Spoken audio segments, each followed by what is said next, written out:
Good morning students. आज मैं आप लोगों को आपके हिंदी पाठ्य पुस्तक नवीन पल्लव के पाठ 9 मीराबाई के पद पढ़ाने जा रही हूँ। प्रथम मैं आपको उनका जीवन परिचय बताती हूँ। मीराबाई का जन्म सन 1498 ईस्वी में राठौड़ वंश की मेड़तिया शाखा के प्रवर्तक राव दूधा जी के पुत्र रतन सिंह के यहाँ राजस्थान में हुआ था। इनका विवाह उदयपुर के महाराणा भोजराज के साथ हुआ था। ये बचपन से ही भगवान श्री कृष्ण के प्रेम में लीन रहती थीं। इनकी प्रमुख रचनाएं नरसिंह जी का मायरा, गीत गोविंद टीका, राग गोविंद आदि हैं। इनकी मृत्यु के संबंध में विद्वान एकमत नहीं है। तो चलिए प्रथम हम इन पदों को पढ़ते हैं, उसके बाद इनके अर्थ को समझाएंगे। पहला है, पायो जी मैंने राम रतन धन पायो, वस्तु अमोलक दी मेरे सतगुरु, कृपा कर अपनायो, जन्म जन्म की पूंजी पाई, जग में सभी खुआयो, खर्चे नहीं कोई चोर न लेवे, दिन दिन बढ़त सवायो, सत की नाव खेवटिया सदगुरु, भव सागर तर आयो, मीरा के प्रभु गिरधर नागर, हरक हरक जस गायो।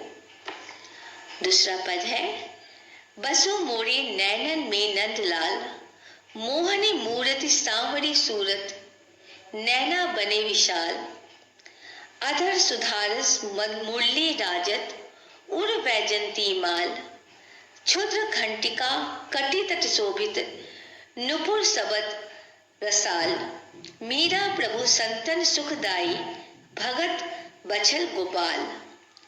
अब तीसरा है, मीरा मगन भई हरि के गुण गाए, सांप पिटारा राना भेजा, मीरा हाथ दिया जाए, न्याय धोए जब देखन लागी, शालिग्राम गई पाए, जहर का प्याला राना भेजा, इमृत दिया बनाए, न्याय धोए जब पीवन लागी, हो गई अमर अचाए, सूली सेज राणा ने भेजी, दीजियो मीरा सुवाए, सांझ गई मीरा सोवन लागी, मानो फूल बिछाए, मीरा के प्रभु सदा सहाय, राखी विघन घटाए, भजन भाव में मस्त डोलती, गिरधर पर बलि जाए। तो चलिए अब हम इसको इनके अर्थ को समझाते हैं। प्रस्तुत पद के माध्यम से कृष्ण भक्त कवियों में मीराबाई का स्थान आपको पता ही होगा, अत्यंत महत्वपूर्ण है। और इन पदों में कृष्ण के प्रति मीरा की एकनिष्ठ भक्ति और समर्पण का भाव व्यक्त हुआ है। तो पहला पद का अर्थ हम आपको पहले समझाते हैं। पायो जी मैंने राम रतन धन पायो, वस्तु अमोलक दी मेरे सदगुरु, कृपा कर अपनायो, जन्म जन्म की पूंजी पाई, जग में सभी खोआयो, खर्चे नहीं कोई चोर न लेवे, दिन दिन बढ़त सवायो, सत की नाव खेवटिया सदगुरु, भव सागर तर आयो, मीरा के प्रभु गिरधर नागर, हरक हरक जस गायो।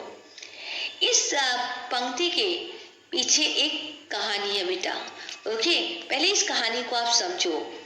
जब मीराबाई की पति की मृत्यु हो गई तो वो अपना पूरा समय भगवान श्री कृष्ण की भक्ति में लगा दी, पर उनके देवर राणा जी ने उनको बार बार उनको मार के लिए कई प्रयत्न किए, उनको मारने के लिए कि वो कृष्ण भक्ति से विमुख हो जाए और अपने घर गृहस्थी में वो अपना ध्यान देने लगे।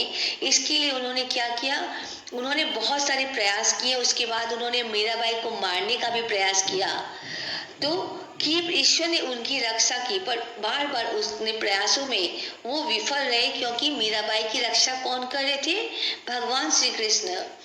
पर अपने ही ससुराल वालों से परेशान होकर मीराबाई ने तुलसीदास जी को पत्र लिखकर मदद मांगी। तब तुलसीदास जी ने उनको यह कहा कि सदगुरु तुलसीदास जी को कहा कि तुम अपना पूरा जीवन, पूरा समय कृष्ण भक्ति में अपना पूरा समय दे दो, ठीक है, क्योंकि भगवान श्री कृष्ण ही तुम्हारी रक्षा करेंगे। तो इन पंक्तियों में जो सदगुरु का नाम लिया गया, सदगुरु किसको बोला है मीराबाई ने? इन पंक्तियों में सदगुरु तुलसीदास जी को बोला गया है। तो उन्होंने क्या कहा? पायो जी मैंने राम रतन धन पायो। मतलब अब वो क्या कह रही है कि मीरा जी कहती हैं कि मैंने राम रतन रूपी धन प्राप्त कर लिया है।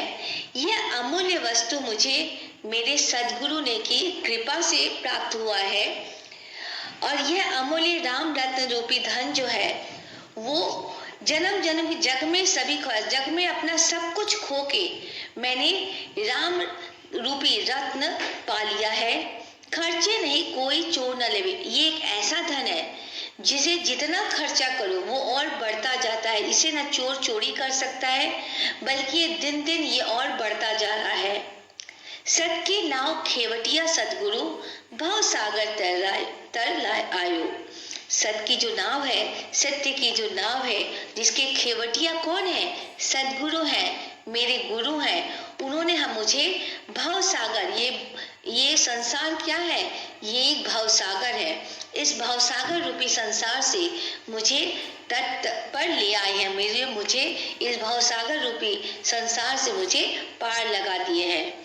मीरा के प्रभु गिरधर नागर हरक हरक जस गायो।